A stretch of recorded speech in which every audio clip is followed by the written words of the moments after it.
në fakt elegjin e ti për veten e ti dhe për Lubin. Sot Edi Rama hoqi çdo lloj maske dhe doli publikisht në mbrojtje totale, duke vënë në peng kushtetutën e vendit, ligjet e vendit, ndarjet e pushtetit dhe procesin e integrimit europian.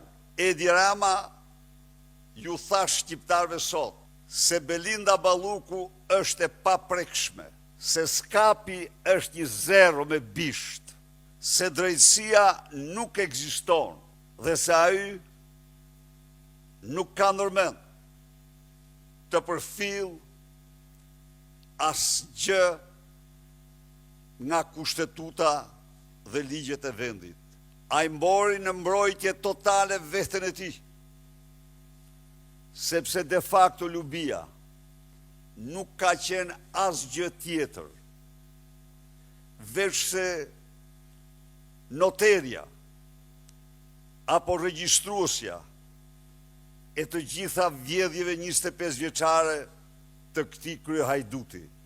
Edi Rama sot sfidoi çdo shqiptar, sfidoi qytetarët shqiptar, të dashur qytetar dhe qytetare. Nuk është një sulm kryesisht ndaj SPAK-ut, ndaj drejtësisë kjo që po bën, sepse në këtë drejtim, drejtësia po përfaqëson ju, po përfaqëson ligjin dhe interesat tuaja.